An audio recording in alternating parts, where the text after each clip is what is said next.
49 Al-Hujurat ayat 11-12 yang artinya, Amin. hai orang-orang beriman, janganlah ada suatu golongan memperolok golongan yang lain.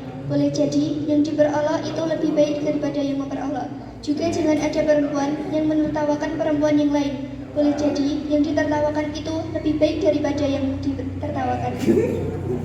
Janganlah kamu saling mencela dan memberi nama ejekan. Sungguh jahat nama yang buruk itu setelah kamu beriman. Barang siapa tidak bertaubat, orang itu akan zalim. Hai orang-orang beriman, jauhilah prasangka sebanyak mungkin, karena sebagian prasangka adalah dosa. Dan janganlah saling memata-matai, jangan saling menggunjing. Adakah di antara kamu yang suka memakan daging saudaranya yang sudah mati? Tidak, kamu akan merasa jijik. Bertakwalah kepada Allah. Allah selalu menerima tobat dan Maha Pengasih. Rasulullah SAW bersabda, hendaklah kalian selalu menatapi kebenaran, karena kebenaran itu menuntun kepada kebaikan, dan kebaikan itu menuntun ke surga. Jika seorang berbuat benar dan bersungguh-sungguh dengan kebenaran, ia akan dicatat oleh Allah sebagai orang yang benar. Jauhkanlah dirimu dari bohong, sebab orang bohong itu menuntun kepada kedurhakaan, dan kedurhakaan itu menuntun ke neraka. Jika seseorang selalu berbohong dan terus berbohong, niscaya ia dicatat oleh Allah sebagai pembohong. Rasulullah SAW bersabda, sungguh seorang hamba berbicara satu kalimat dan ia tidak dapat mempertanggungjawabkan apa yang telah ia bicarakan, maka ia akan diazab di dalam api neraka selama jarak antara timur dan barat. Hadis riwayat Al-Bukhari. Menjaga lisan merupakan hal yang paling penting, terutama di tempat-tempat pergaulan yang berpeluang timbulnya tuduhan dan fitnah. Seorang lelaki bertanya kepada Nabi, apakah keselamatan itu? Nabi SAW menjawab, peganglah lisanmu, hendaknya rumahmu dapat mengamankan dirimu dan menangislah atas segala kesalahanmu. Demikian pula, Nabi berwasiat, janganlah memperbanyak bicara tanpa menyebut nama Allah, karena banyak bicara tanpa menyebut nama Allah akan menutup pintu hati. Sesungguhnya manusia yang paling jauh dari Allah adalah orang yang hatinya terkunci mati.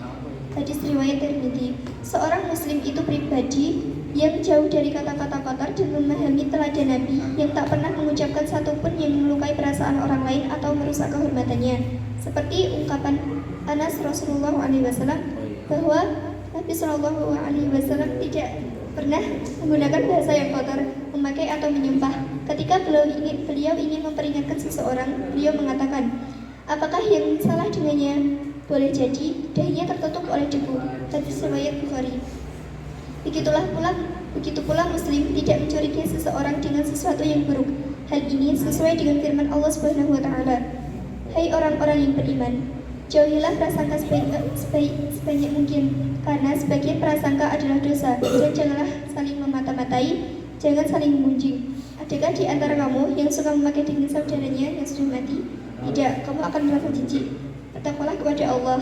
Allah akan selalu menerima tobat dan Maha Pengasih. Quran Surah Al-Hujurat ayat 12. Dalam hal ini, Nabi SAW memberikan peringatan keras terhadap prasangka yang tidak ada dasarnya. Beliau mengucapkan, jauhilah prasangka, karena prasangka merupakan ungkapan yang palsu. Hadis riwayat Bukhari dan Muslim. Beliau juga mengarahkan Muslim untuk memandang seorang dari nilai lahirnya, karena Allah yang mengetahui segala yang rahasia dan tersembunyi. Abdul Razak meriwayatkan dari Abdul bin Utabah bin Mas'ud yang mendengar Umar bin Khattab berkata, orang-orang selalu mengikuti wahyu pada masa Nabi, namun sekarang wahyu itu telah terhenti. Lalu kami menilai seseorang atas penampilan lahirnya. Jika seseorang kelihatan baik pada kami memperlakukannya dengan baik dan menjalin persahabatan yang karib dengannya. Jika seseorang tampak buruk, kami tidak mempercayainya, sekalipun ia mengatakan kepada kami bahwa pikirannya baik.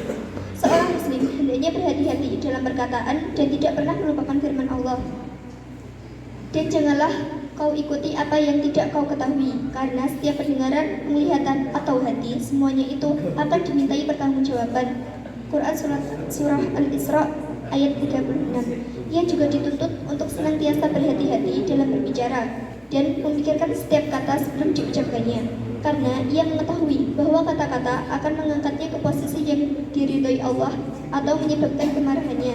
Nabi SAW bersabda, Seseorang bisa mengucapkan kata-kata yang mendatangkan ridho Allah dan tidak menyadarinya, sebab Allah akan memberikan ridhonya karena kata-kata itu sampai pada hari pertemuan dengan Tuhan. Demikian pula, seseorang bisa mengucapkan kata-kata yang menyebabkan murka Allah dan tidak menyadarinya, sebab Allah akan menyatakan marah kepadanya karena kata-kata tersebut sampai pada hari kebangkitan. Betapa besar tanggung jawab kita atas kata-kata yang kita ucapkan, dan betapa seriusnya konsekuensi kata-kata yang diucapkan secara sembrono. Terima kasih. Assalamualaikum warahmatullahi wabarakatuh. Saya baca dulu ketika sekolah dulu itu, kalau nggak salah saya baca itu bahwa kalau kita itu nanti bisa disiksa di neraka sana hanya karena kita itu mengatakan sesuatu yang sebenarnya cuma bercanda gitu. Dan kita nggak tahu ternyata konsekuensi dari kata-kata itu besar. Itu ya intinya ya. Jadi mungkin kesimpulannya itu lebih baik diam saja daripada kamu berkata-kata yang nggak ada gunanya. Itu untuk hari ini dan besok berjalan terus sesuai jadwal. Sekarang jadwalnya baca Iqra dan Al-Quran ya. Ya silakan.